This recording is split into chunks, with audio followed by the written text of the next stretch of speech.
안녕하세요. 최재봉의 마케팅 톡톡입니다. 오늘은 50대 이상이 블로그를 막 시작하고 싶은데 어떻게 시작해야 될지 막막하신 분들 많죠. 그런 분들을 위해서 영상을 한번 제작해 봤습니다. 이제부터 시작해도 늦지 않습니다. 이런 주제를 가지고 한번 시작해 보도록 하겠습니다. 요즘 저한테 많은 질문을 주시는 것이 블로그 한물 가지 않았습니까? 그래서 지금 시작해도 될까요? 이런 질문도 많고요.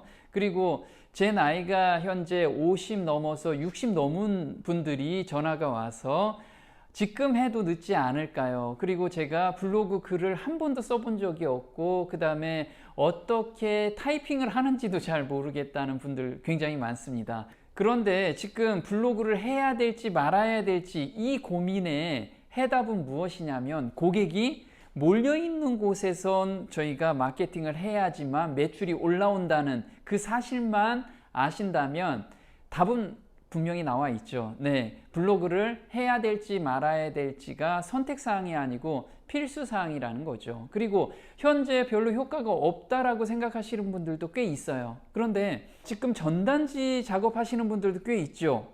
근데 전단지 효과 있나요? 네, 예전보단 효과 없지만 그래도 안 뿌리는 것보단 뿌리는 게 효과가 있어요. 그렇다면 블로그도 마찬가지죠. 한물 같다고 생각하지만 블로그를 아직도 사용하는 사람들이 이렇게 400만 명 이상이 블로그를 사용하고 있습니다. 그렇다면 해야 될까요? 말아야 될까요? 당연히 해야 되겠죠. 그러면 어떻게 하는 것이 효과적일지 그거에 대해서 좀 알아보도록 하겠습니다. 60대 불자도 몰랐지만 하니까 되네요. 이분에 대해서 잠깐 사연을 한번 들어보도록 하겠습니다. 이분은 세탁소를 운영하시고 계시고요. 지금 60이 넘으신 분입니다. 그동안에 블로그를 조금 진행을 했는데 효과도 별로 없고 매출도 없어가지고 블로그를 해야 될지 고민하다가 저를 만나게 된 거죠. 5, 60대는 블로그 마케팅과는 거리가 먼 세대죠. 네, 전 이해가 갑니다.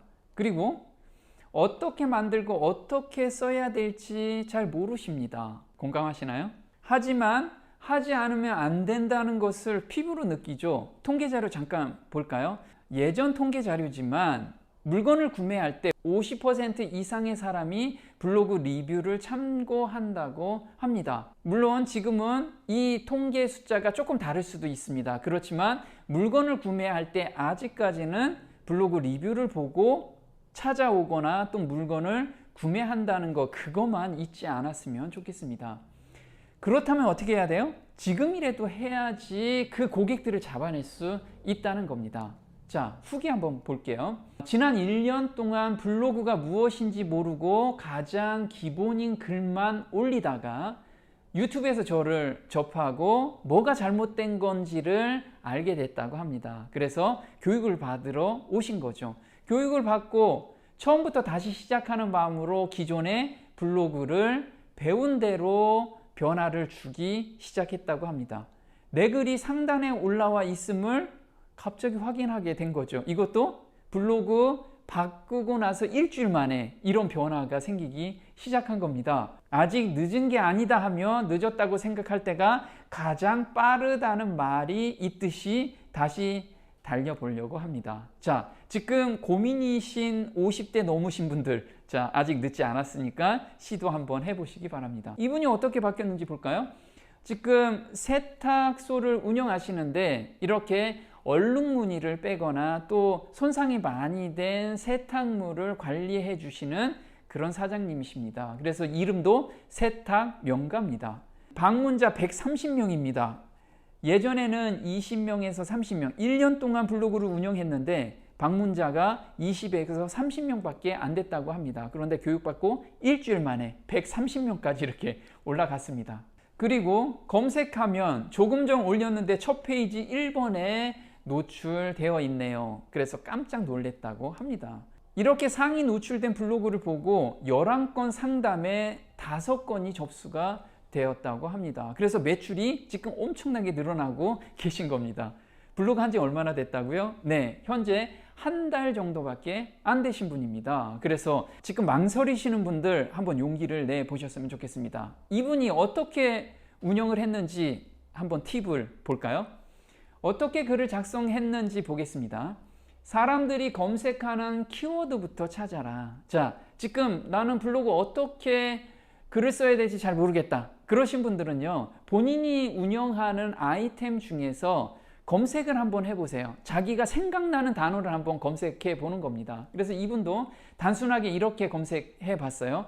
직접적으로 검색하는 단어를 한번 머릿속에 떠올라 봤습니다. 이분은 양복에 곰팡이가 설었을 때 곰팡이 제거하는 거기에 한번 글을 써보겠다, 이렇게 생각을 해봅니다. 그래서 첫 번째 공략한 것은 양복 곰팡이 제거라는 키워드를 잡아본 겁니다. 이 키워드는 사람들이 많이 쓰지 않겠죠. 맞습니다. 그런데 이게 상위 노출이 되면 그 다음에 블로그 지수가 조금 올라가면 그 다음 생 키워드를 잡는 거예요.